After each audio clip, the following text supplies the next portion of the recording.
Et maintenant, on va revenir sur les pluies diluviennes qu'on a connues en fin de semaine. Ça a causé bien des maux de tête à plusieurs citoyens. Il y a plusieurs solutions en fait qui ont été évoquées dans les dernières heures. On va tout de suite en parler avec Jean-Luc Martel de l'École de technologie supérieure.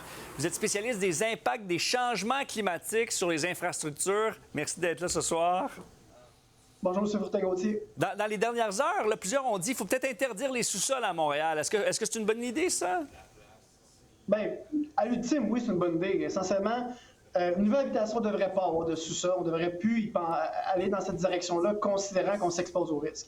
Dans le cadre de l'environnement bâti, donc là, on a beaucoup de sous-sols qui sont habitables. On a une crise du logement. C'est sûr que c'est pas simple de juste, du jour au lendemain, interdire les sous-sols, mais il faudrait éventuellement progresser au moins, puis peut-être les sous-sols dans les zones, justement, de cuvette, que l'eau peut s'accumuler, causer des inondations. On devrait peut-être revoir si on veut vraiment faire des zones habitables, en effet. Ah oui, exactement. On a beaucoup de pointé, évidemment, le réseau d'égouts, vieillissant dans certains quartiers.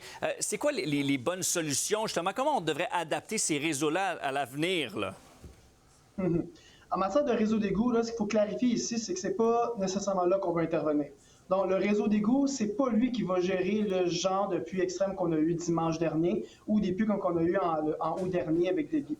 Donc, essentiellement, le réseau, lui, va gérer les pluies qui sont plus fréquentes, donc la majorité des événements qu'on va avoir, mais les pluies qui sont plus rares, c'est la surface qui va les gérer.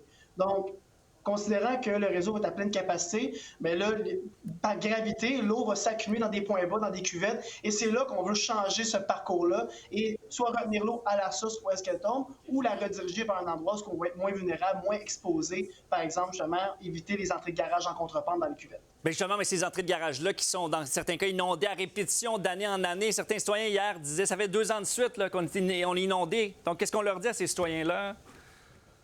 Bien, c'est sûr que c'est pas évident, là. Puis ici, ce qui se passe, c'est qu'il faut comprendre, c'est que quand on regarde le risque d'inondation, il y a 3 éléments à prendre en considération. Le premier de ces éléments-là, c'est l'aléa en tant que tel. Donc, évidemment, c'est l'événement extrême qui va générer le problème de ruissellement. Le deuxième élément, c'est l'exposition au risque, à l'aléa. Et le troisième, c'est la vulnérabilité. Donc, le citoyen, lui, il peut vraiment s'attaquer sur les deux autres, sur l'exposition et la vulnérabilité. Donc, si, par exemple, dans une cuvette et j'ai une entrée de garage qui est en contrepente, bien là, je pourrais dire comment je peux éviter d'être exposé à cette accumulation d'eau que je pourrais avoir. On peut penser aux portes de garage étanches, on peut penser à remblayer l'entrée de garage carrément, par exemple. Donc, ça peut être des stratégies qu'on peut entrevoir. Évidemment, le clapeur anti-roto en fait partie. Au niveau de la vulnérabilité, oui. Bien, considérant qu'on est exposé potentiellement, chez nous, on est exposé à un aléa, bien, c'est sûr si on a un sous-sol qui est, par exemple, construit avec des matériaux imperméables, donc du béton, de la céramique, oui. Et éviter des matériaux justement qui peuvent prendre l'eau et moisir, c'est sûr que ça va nous aider. Ça peut faire la différence. Merci beaucoup, M. Martel. On va sûrement se reparler. Ce n'est que le début. Hein? À bientôt. Excellent, ça fait plaisir. Bonne journée.